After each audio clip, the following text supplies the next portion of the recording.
Merhaba arkadaşlar, yeni bir video hoş geldiniz. Evet, RPG tarihi serisinin ilk videosuna hoş geldiniz. Ne yazık ki kameram bozuk olduğu için videoyu böyle çekeceğim. Evet, hazırsanız videoya başlıyorum.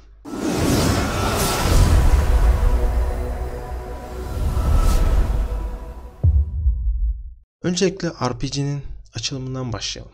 RPG nedir? Neyin nesidir? Nasıl bir oyun türüdür? RPG'nin açılımı Role Playing Games demek. Türkçesi rol yapma oyunları.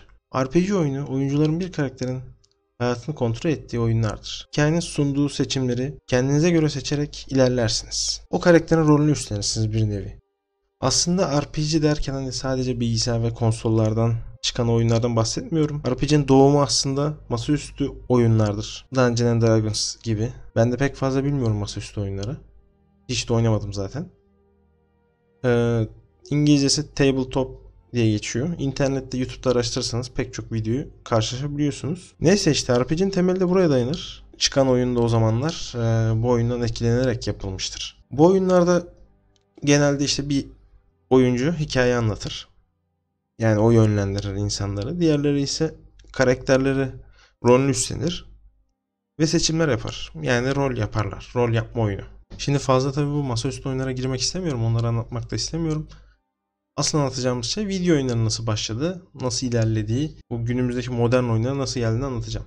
İlk anlatacağım konu aslında, hani bu videoyu anlatacağım konu RPG oyunun ilk çıkış zamanı, hani ilk çıktığı zamanlar 70'lerdeki olaylardan başlayacağım işte. Klasik dönem yani bu dönem aslında altın çağı olarak geçiyor. 70'lerden başlayacağım işte 90'ların ortalarına kadar gidiyor bu zaman. Pek fazla detaylı anlatmayacağım bu zaman çünkü ben de pek fazla bilmiyorum bu oyunları hiç oynamadım. Sadece ben de biraz araştırıp anlatacağım. Asıl olay bu videodan sonra başlayacak zaten. Diğer anlatacağım oyunlar var bir sürü işte. İşte BioWare olsun işte Bethesda falan olsun bu şirketlerden geleceğim.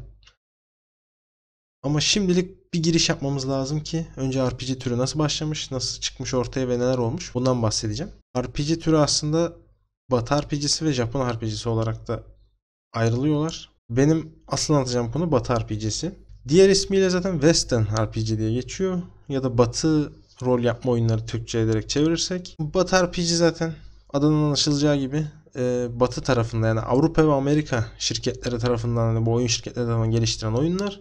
Bu oyunlar ilk başta bilgisayarda geliştirilmiş ve bilgisayarlara çıkmıştır. O yüzden de diğer ismi zaten Computer RPG olarak da geçer. Bilgisayar rol yapma oyunları. Ama Japon RPG'lerinde durum şöyledir aslında. Konsollara çıkmıştır onlar. Konsol üzerinden geliştirilmiş. Onlara da o yüzden konsol RPG de derler. Yani aslında ikisinin arasında fark budur. Benim de tabii Batı RPG'sine daha çok oynamam. Hani ben konsol oyuncusu değilim. PC oyuncusuyum daha çok. Konsolları çok fazla bilmiyorum hani. İlk aldığım konsoldan PlayStation 3'tü. Diğerlerini falan hiç oynamadım. O yüzden de ben zaten bilgisayarla büyümüş biriyim. Bilgisayar yani bu oyunları oynadım. O yüzden de Batı RPG'den gitmek istiyorum. Şimdi öncelikle Batı RPG'sinin ilk oyunları nasıl geliştirildi, kimler tarafından gelişti ondan bahsedeceğim. İlk oyunlar arkadaşlar 1970'li yılların başında üniversitelerde buradaki öğrenciler tarafından geliştirildi. Üniversitelerin bilgisayarları varmış o zamanlar. Ana bilgisayarlar mainframe bilgisayarlarda geçiyor. Bu arkadaşlar gece geç saatlerde kalıyorlar. İşte ders çalışıyorlar hem de aynı zamanda bilgisayarları da kendilerince yazılım oyunları yazıyorlar orada. İlk RPG'lerin doğuşu böyle başlıyor. Kişisel bilgisayarlar bu personal computer PC dediğimiz şu an PC dediğimiz bu olay o zamanlar yok da pek. Daha çok hani bu üniversitelerde var. O yüzden de buralarda geliştirilmiş ilk. Bu oyunlar genelde yazı temelli. Text based diye geçiyor. Basit çizilmiş yerler var, dungeonlar var. Giriyorlar işte karakterler oralarda düşmanları öldürüyorlar falan. İşte zırh, hazine falan ne varsa buluyorlar. Basit yani yazılmış oyunlar bunlar ilk başta. Evet bu oyunlar ama etkilendiği iki şey var aslında. Videonun başına anlattım. Dungeons and Dragons. Yani masaüstü oyunlardan etkileniyorlar. Ve bir de Tolkien'in Lord of the Rings serisinden, Yüzükler Efendisi serisinden etkileniyorlar. Tolkien'in aslında bu yönde şunu düşünüyorum. Tolkien edebiyat dünyasına çok iyi bir eser kazandırması dışında, devrim yaratması dışında aynı zamanda da RPG oyunlarını etkileyerek büyük bir devrim yarattığını düşünüyorum. Şimdi bu dönemlerde tabii pek çok oyun çıkıyor. Pek çok RPG oyunu. Altın çağı o yüzden diyorlar bu dönem aslında. Şimdi bütün oyunlardan bahsedersem işin içinden çıkamayız. Belli başlı oyunlardan bahsedeceğim. O zaman için önemli olan oyunlar ve aynı zamanda modern RPG'lere de ilham olan oyunlar. O oyunlar o kadar hani önemli işler başarıyor ki geleceğe de etki ediyorlar. Ve pek çok ilkin burada gerçekleştiğini göreceğiz bu sayede. Bir de o zamanki bilgisayarlardan bahsetmek istiyorum. Bu bilgisayar sistemi ismi Plato o zamanlar. Bu sistem aslında üniversite kullanan o zamanki ana bilgisayarlardan pek çok kullanıcı bir yere topladığından dolayı da aslında öğrenciler de o zamanlar bir multiplayer yapmışlar, böyle RPG. Yani MMO'nun da temelleri aslında o zamanlar atılmış. Bu da ilginç yani o zamanlar için. Tabii kişisel bilgisayarlarda bu tarz şeyler yok. Personal computers, PC'lerde falan. O zamanlar yok yani böyle bir şey daha. Online falan filan tam olarak da çıkmamış.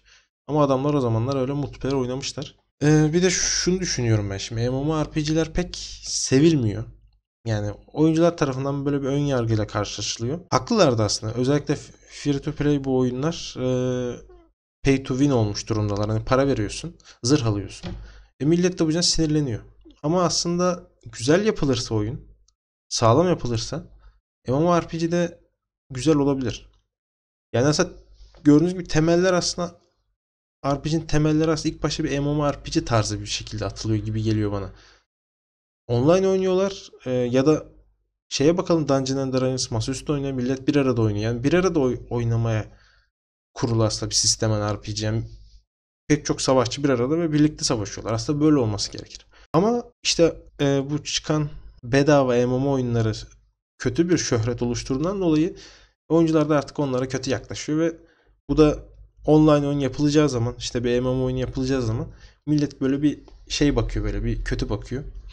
Bu da üzücü bir tarafı işte. Bu şirketlerin yaptığı bu açgözlükten dolayı oluşan bir şey. Aslında MMO oyunların yani kötü bir şey değil aslında. İyi yapılırsa, sağlam yapılabilirse çok da eğlenceli oyunlar çıkabilir. Neyse, fazla buralara girmeyelim ve devam edelim.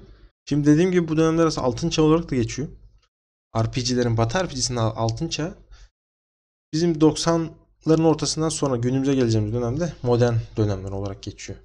Şimdi altın çağın asıl etkili olduğu taraflar ise 80'lerin ortasından 90'ların işte başlarına kadarki dönemler. Bu zamanlar tam anlamıyla bir altın çağ. Ve bu altın çağ nasıl çıktı ortaya, nasıl oldu ve daha sonradan nasıl bir çöküş oldu onu anlatacağım. Şimdi bu dönemdeki tabii ki en ünlü iki tane oyun var. Bunlardan biri Ultima, diğeri de Wizardry. Bu dönemin ünlü serileri. Bunlar bayağı bir olay yapıyor. Yani satıyorlar, satış yapıyorlar, devrim yaratıyorlar pek çok yaptıkları oyunlarla. Yani Ultima 9'a kadar çıkıyor herhalde. Ultima çok daha ünlü bir seri olmuş. Yani o dönemlerde ve çok da sevilmiş.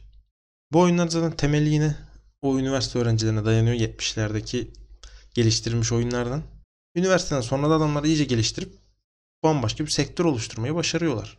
Şimdi bu yıllar dediğim gibi bu 80'lere geldik işte. 80'lerde Ultima Wizard'de çok ünlü seriler ama bu devirden dediğim gibi pek çok ünlü oyun var aslında. Bu yıllarda önemli bir oyun daha var. Bu oyun sayesinde yepyeni bir oyun türü ortaya çıkıyor aslında ve daha sonraki oyunlarda, modern RPG'lere çok büyük bir etkisi oluyor.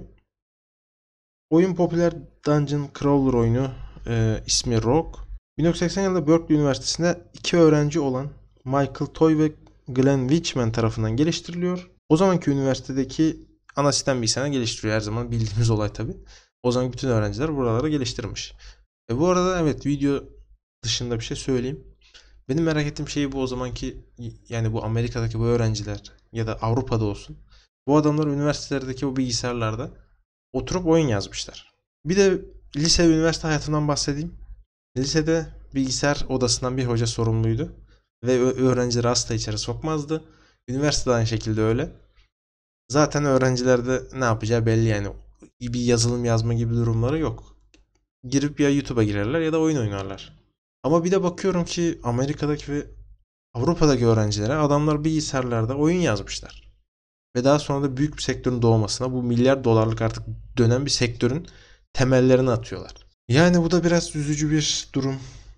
Neyse, dediğim gibi Rock 1980'de işte ana bilgisayarlarda yazılıyor ama daha sonraki dönemlerde ise diğer sistemlere falan işte port ediliyor. Yani bayağı bir ünleniyor. Şimdi bu oyun bir Dungeon Crawler oyunu. Şimdi Dungeon Crawler'ın olayı şudur aslında. Bir mağara ya da bir kale fark etmez. Ne olursa olsun. Burada bir hazine olur sonunda ve siz burada ilerlersiniz. Olay budur. Yani Dungeon Crawler aslında bir hikaye yazma biçimidir. Karakterler bir yere girerler. Savaşarak ilerlerler. İşte oradan çıkmaya çalışırlar. Bu bir aslında hikaye anlatımıdır. Bir Dungeon Crawler hikaye anlatımıdır. Oyun da bunun üzerinden gidiyor. Oyunda daha çok dungeonlar var. Hani bir şeyler var. Ve ilerleyip öldürüp bir şeyler bulup hazine bulup ilerliyorsunuz. Olay bu. Daha sonraki dönemdeki çıkan oyunlar, şu an örneğin oynadığım benim oyun Skyrim var. Skyrim'de de biliyorsunuz. Giriyoruz mağaralara, ne yapıyoruz? Adamları öldürüyoruz, çıkıyoruz. Bulmacaları çözüyoruz. Evet, genelde hep böyle oluyor zaten. İçeri giriyorsunuz. İşte içeride yaratıklar var. Öldürüyorsunuz. Ve varsa eğer bulmaca çözüyorsunuz. Daha sonra da hazineyi alıp çıkıyorsunuz. Daha sonraki çıkan oyunlardan biri, o dönemde çıkan 90'ların ortasına çıkan bir oyun daha var. Ve en önemli oyunlardan biridir. Diablo. Diablo'da roguelikes diye geçer. Yani rock oyununa benzeyen oyunlar roguelikes'tır. İsmi buradan gelmiştir. Zaten pek çok RPG oyunda buna benziyor. Yani eğer bakarsanız RPG'lerin hepsi bir dungeon falan bu tarz şeyler içerir. Diablo'da da olay basittir aslında. Karakteriniz vardır. İlerlersiniz, bir yere girersiniz. İşte orada da yaratıkları öldürerek, işte ilk oyundan bahsedeyim. Bir tapınağa falan giriyordunuz herhalde ve yerin altına kadar iniyordunuz. Yaratıkları öldürüp hazineleri bulup ilerliyordunuz. Basit bir anlatım vardır. Olay budur aslında. Aslında oyunun sistemi basittir. Ama basit olması kadar da etkili bir oyundur. Bu yüzden de yepyeni bir tür ortaya çıkarmıştır. Roguelikes. Ve ondan sonra pek çok çıkan modern RPG'de bu oyunu ilham olarak yazılmıştır. Ultima Wizard'i serilerine geçiyorum. İlk baş Ultima ile başlayalım. Ultima serisinin yaratıcısı Richard Garriott denen bir arkadaş. Önce bundan bahsedelim. Kimmiş bu adam? Richard Garriott dönemin en önemli ismi aslında. Yaptıklarıyla günümüzü de etkileyen bir adam. İlk bilgisayarla dönemi lise döneminde, o zamanki lisede de işte ana bilgisayarlar falan var. Oradan bu okuldaki, işte bu bilgisayarlarda, bu lisedeki bilgisayarlarda program yazıyor adam. Ve kendisi büyük bir Yüzüklerin Efendisi ve Dungeons and Dragons hayranı. Bu yüzden de daha çok işte fantastik oyunlar programlıyor. Lise döneminde adam toplam 28 oyun yazıyor. Daha sonraki zamanlarda ise Richard Garriott Akalabet isimli bir oyun geliştiriyor. Eğlence amaçlı, öyle hiç yani bir şey düşünmüyor, böyle bir işte satarım para kazanırım falan, hani bir ticari bir amacı yok. Ama o zamanki bir artık bir oyun mağazası mı nedir artık, o zamanlar onu ikna etmeyi başarıyor. Ve oyunu satmak istiyorlar. Neyse, fazla uzatmak istemiyorum. Oyun 30.000 kopya satmayı başarıyor. Ve geri her satış başı tabii $5 falan alıyor. Yani çok önemli değil buralar. Aynı zamanda bir diğer önemi var bu oyunun. Bu oyun yayınlanan bu Akalabet denen oyun yayınlanan ilk computer RPG oyunu oluyor. Aynı zamanda da bu Richard Garriott arkadaş MMORPG, önceden de bahsettim tabii, online, işte bu online oyunlar tam açılımı Massively Multiplayer Online Role Playing Games. Bu arkadaş bu terimi icat ediyor. Yani şu anki MMORPG'lerin de temeli bu arkadaşa dayanıyor. Daha sonra ise işte bu arkadaş Ultima'yı geliştiriyor. Ultima'nın olayı aslında basit bir oynanış. Hikaye ise çok fazla yüklenmiyor yani. Neyse, işte bu adamın yaptığı tabii oyunlar tutuyor, bu Ultima serisi, ve seviliyor. Üçüncü oyun ise Ultima 3 ise ilk modern computer RPG oluyor. Daha sonra ise Ultima 4'te bir ahlak sistemi geliştiriliyor ki o zamanlar için de daha o zamanlarda falan işte pek fazla bu tarz şeyler yok. Nadir yani bu böyle bir ahlak sistemi geliştirmek, ki günümüzdeki modern RPG'lere bakıyorsunuz. Bunları kaldırıyorlar. Fallout serisi örnek vermek gerekirse 4'te hiçbir şey yok. Yani çatır çatır dalıyorsunuz. Hiç kimsenin umrunda değil. Ama 3. ve ya da New Vegas'ta çok iyiydi bu sistem. Yardım ettikçe millet sizden hoşlanıyordu falan işte. Ya da işte herhangi bir gruba karşı iyi davranıyorsunuz. O grup diğer grup sizden nefret ediyor. Bir grup seviyor falan. Şimdi ise bakıyorsunuz modern RPG'lerde böyle bir sistem yok. Skyrim'de işte bakıyorsunuz yok. Ondan sonra Fallout'a bakıyorsunuz yok. Mass Effect Andromeda'ya bakıyorsunuz yok. Yani modern RPG'ler daha bir kötü yola doğru gidiyor böyle. İyice basitleştirmeye başladılar oyunları ve bu da benim için sinir bozucu. Ultima 9'a gelelim. Ultima 9'da ise bu ahlak sistemi iyice geliştiriliyor. Diğer oyunların hepsinde kullanılıyor tabii ahlak sistemi. Ama burada iyice geliştiriliyor. İşte adalet, rezil olma, onur gibi ahlak ve etik sistemi ekleniyor. İşte o zaman için çok benzersiz bir yapı. Böyle bir şey yok o zamanlar için. Bayağı bir genişletmiş adamlar. Visual serisi ise o zamanki Apple II bilgisayarlarında geliştiriliyor. 1981'de işte çıkışı gerçekleşiyor. Computer RPG'nin olayı şudur aslında. İzometrik bir kamera açısı vardır. Yani yukarıdan bakıyorsunuz karaktere ve daha sonraki oyunlarda Diablo'ya da bakarsanız eğer, işte bu Fallout serisine 1-2'ye bakarsanız hep o tarz olarak gitmiştir. Çünkü yani Batı RPG'lerin aslında tarzı budur. Bir diğer bir şey daha vardır kamera açısı, o da FPS, First Person. kamerası vardır birinci şahıstan. Wizard'in de olayı budur aslında. 3 boyutlu bir tarzdadır. Tam olarak 3 boyutlu değil tabii günümüzdeki gibi. Yani 2 boyutlu bir çizim var ama 3 boyutlu olarak işte şeyde ilerliyorsunuz bir dungeon'da. Oyunda da first person yani birinci şahıstan oynuyorsunuz. Şimdi Batı RPG'leri böyle geliştiriliyor. Birinci şahıstan ve izometrik kamerası olarak. Daha sonraki dönemlerde işte Japon RPG'lerine etkilenerek third person'a geçiş yapıyorlar. Üçüncü şahısa geçiş yapıyorlar. İşte neler var işte bu BioWare'in son oyunları falan genelde Mass Effect olsun işte Dragon Age olsun genelde bu tarz yapmaya başladılar. Ama Bethesda daha çok eskilere sadık kalarak first person yapmaya devam ediyor. Third person aslında hikaye anlatımı olarak çok daha iyi bir aslında bir sistemdir. Ama ben duygusal olarak yaklaşacak olursam duygusal olarak genelde böyle bir Batı RPG'lerini sevdiğim için ve onların eski tarzlarına sadık kalmaları bence daha iyi gibi geliyor. Neyse bu sadece benim kişisel düşüncem hani. Tabii ki third person hikaye anlatımı çok daha iyi de. Neyse dediğim gibi bunların olayı da böyle 3 boyutlu tarzda bir ilerleme var falan. Evet Wizard'de de aslında bir ahlak sistemi var tabii. Ama Ultima ile arasında fark şu. Hatta diğer bütün o zamanki RPG'lerle farkı şu ki Wizard'ın oyun çok zor. Yani diğer oyunlardan çok daha zor. O dönemin hatta en zor oyunlarından.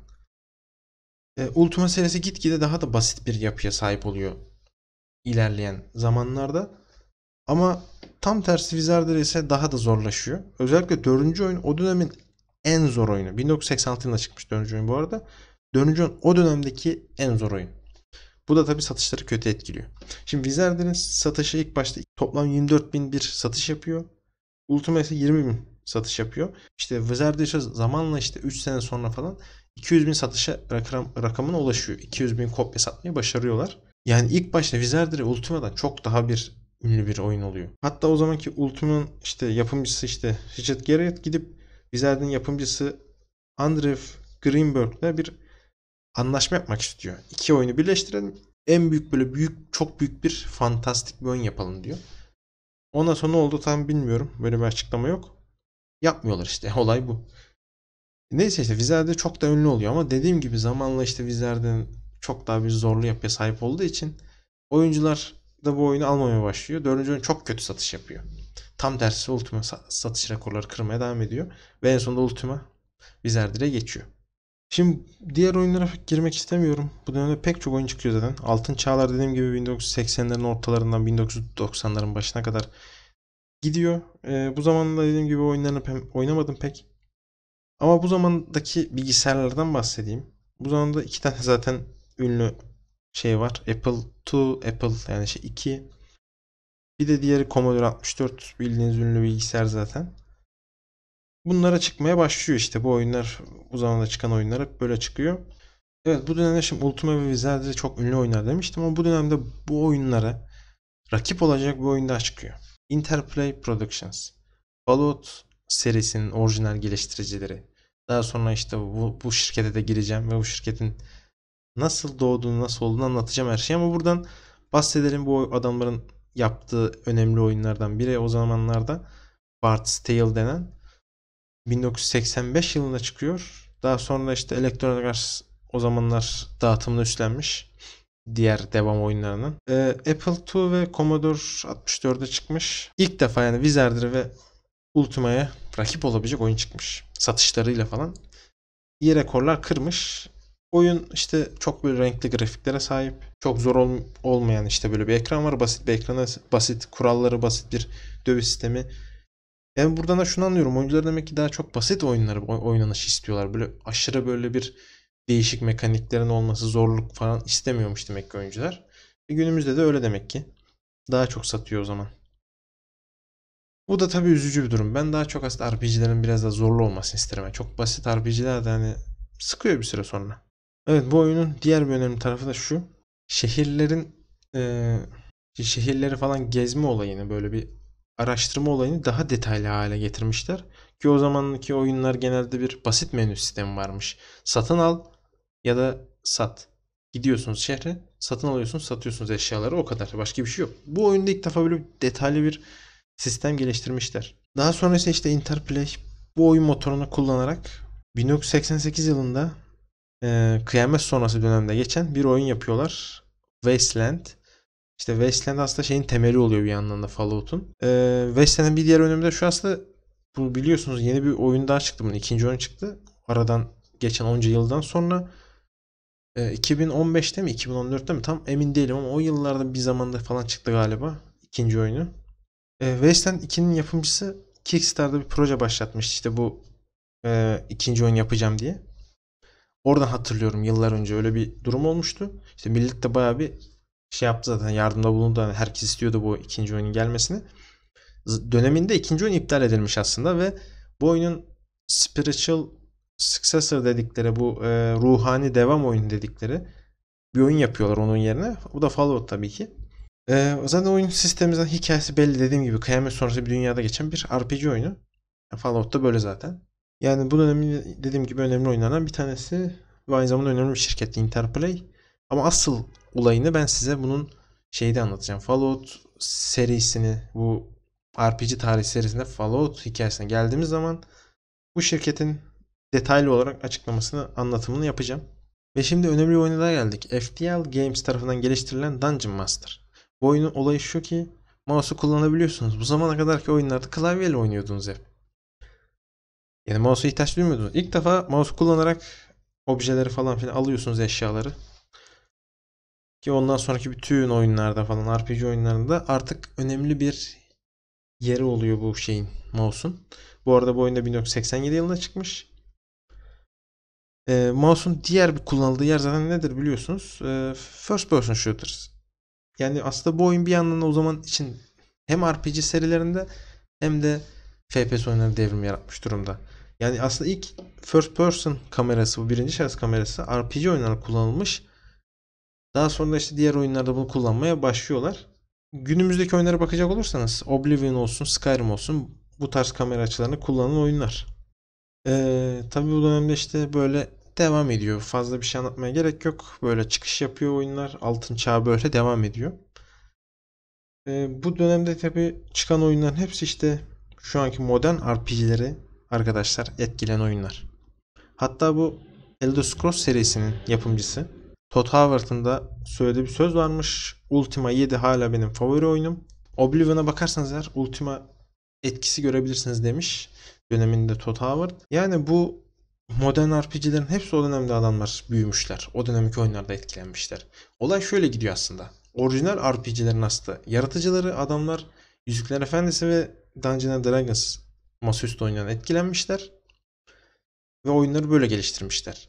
Modern RPG oyuncuları ise altın çağdaki RPG oyunlarında büyümüşler. O zaman da büyümüşler ve o oyunlarla etkilenmişler ve şu an ona göre geliştiriyorlar. Bundan sonraki bir sonraki nesilde büyük ihtimal modern RPG'lerden etkilenerek devam edecek. Yani bu olay böyle bir gidecek. Yani her bir nesil bir önceki nesilden etkileniyor. Olay bu. Her güzel şeyin bir sonu vardır arkadaşlar. Ve en sonunda düşüş zamanına geldik. 90'ların ortalarına doğru gidiyoruz ve artık düşüş başlıyor. Bu dönemde zaten CD-ROM teknolojisi falan işte duyuruluyor. PlayStation çıkıyor falan ilk defa işte. Japon RPG'leri daha çok ünlenmeye başlanıyor. İşte onlar zaten konsollarda olduğu için konsollar da o zamanlar bayağı bir gelişiyor. Yani bilgisayarları falan gölgede bırakıyorlar. Bu da işte teknoloji, yani Batı geliştiricileri, Batı oyun geliştiricileri teknolojiyle yarışamıyorlar. Çünkü Batı oyun geliştiricileri daha çok bilgisayarlarda oyun geliştirmişler. Konsollarda oyun geliştirmemiş adamlar. Bu da şöyle bir sıkıntı oluşturuyor.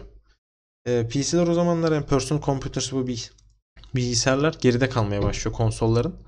İşte bu konsollar iyice ilerliyor. İşte bir de o zamanlık oyunlara bakarsanız hani bayağı bir Japonlar oyun yapmış durumdalar. Hani bu doğu tarafı Japon RPG'lere bayağı bir oyun çıkıyor. Tam tersi ise Batı RPG'leri ise artık düşüşe geçiyorlar. Eskisi gibi oyun çıkmıyor. Bu da tabii nedir? Teknolojiyle yarışamıyorlar artık adamlar. Bilgisayarlar eskisi gibi değil. Adamlar hep eski sistem olarak çalışmaya alışmışlar. Hani böyle küçük bir grup var, oyun yapıyorlar ama o kadar sıkıntı çekmeye başlıyorlar ki. Çünkü oyuncuları daha çok şey istemeye başlıyor. Bu istekleri yerine getirmeleri için çok fazla zaman getiriyor. Çok fazla insan gerektiriyor. O kadar az grup insanla da işte atıyorum 4 senede 5 senede oyun geliştirmeye başlıyorlar ki bu da artık insanların oyunu beklememeye başlıyor. Yani çok fazla istememeye başlıyorlar. İşte bu da o zamanki şirketlerin yavaş yavaş çöküşe falan, iflasa kadar gitmeye başlıyor. Dediğim gibi aynı zamanda tabii bilgisayarlarda falan çok fazla geliştirilmediğinden dolayı da pek fazla oyunlarda bir şey geliştirmiyorlar adamlar. Hala hep aynı sistem olarak ilerliyorlar. Hani pek bir grafik bir değişikliği yok. PlayStation o zamanlar için bildiğim kadarıyla ilk 3 boyutlu, yani bildiğiniz hani gerçek 3 boyutlu oyunlar çıkarmaya başlıyorlar. Bu adamlar hala hani böyle bir 2 boyutlu tarzda oyun yapmaya devam ediyorlar. Bu da işte sıkıntı olmaya başlıyor. Oyuncular artık daha fazlasını istiyorlar.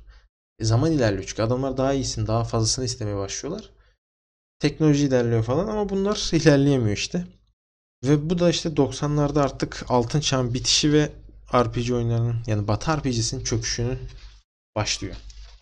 Bir de diğer sıkıntılar dediğim gibi işte teknoloji ayak uyduramadıkları için hep aynı tarzda ilerliyor oyunlar. Genelde bu oyunlarda işte bir karakter olur. Bu karakterle ilerlersiniz. Diğer karakterlere önem vermiyor adamlar hani. Ama Japon RPG'lerine bakıyorsunuz. Yan karakterler eklemeye başlıyorlar. Film gibi tarzda hikayeler yazıyorlar. İlerliyorsunuz, başka karakterlerle konuşuyorsunuz falan işte. Bu tarz şeyler eklemeye başlıyorlar. Bu da Batı RPG'lerine böyle pek bir şey olmadığından dolayı millet yavaş yavaş Japon RPG'sine kayıyor. Yani Batı'daki oyuncular, Avrupa, Amerika tarafından oyuncular da bu oyunlara kayıyor.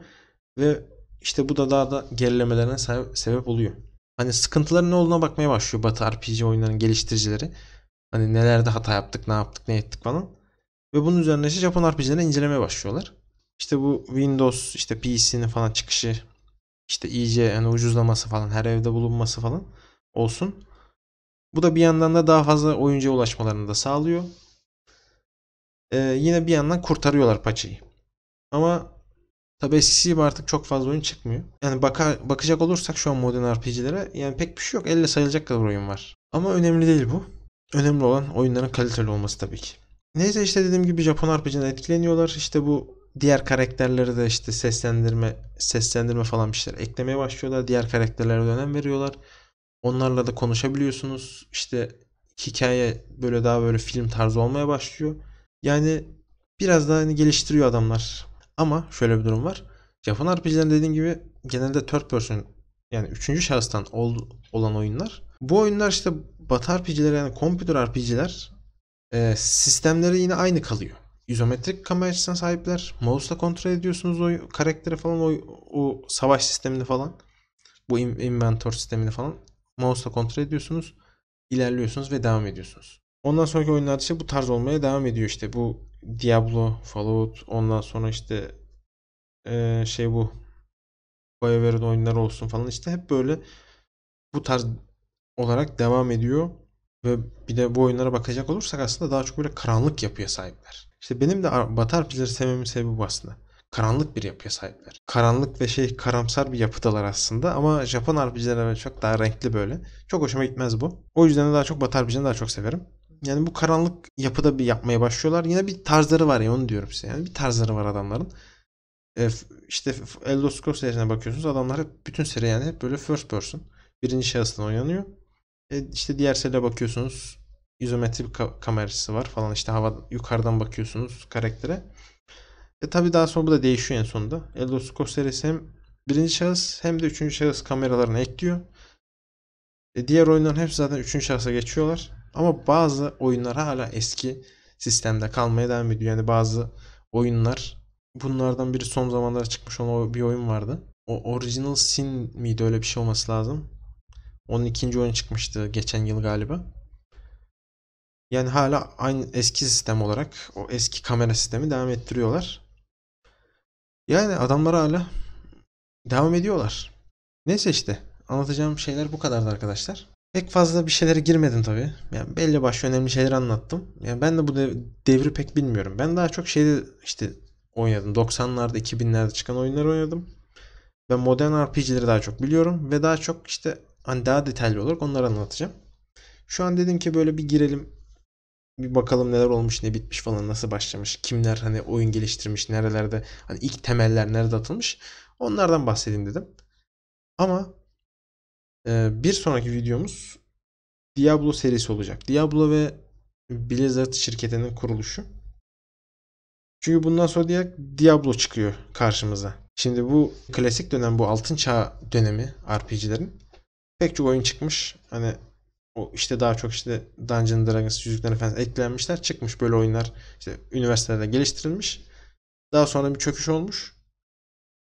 Ama daha sonra işte bu oyunlardan etkilenen modern RPG oyunları çıkmaya başlıyor. Ve bu oyunlarda yine günümüzdeki oyunlarda etki ediyor aynı zamanda. İşte bu oyunun ilk oyunu ise Diablo. Bir sonraki videoda da işte Diablo ve Blizzard şirketinin nasıl kurulduğundan falan filan, nasıl bu oyunu geliştirdiğinden, bundan bahsedeceğim. Yani bu oyunlar şimdi Diablo aslında şöyle bir önemi var ki o da aynı zamanda modern RPG'lerin temelini atıyor. Yani bu oyunun da önemi bu aslında. Çok önemli bir oyun. Bu yüzden bir sonraki videoda da bunu anlatacağım. Evet arkadaşlar, video bu kadardı. Umarım videomu beğenmişsinizdir. İlk defa böyle bir bilgi veren bir, hani böyle bir anlatım yapan videonu yapıyorum. Hataları yazmaktan çekinmeyin. Yorumlarda ne varsa ne yoksa yazın bakalım. Ona göre kendimi geliştirmeye devam edeceğim. Başka videoda görüşmek üzere. Hoşçakalın.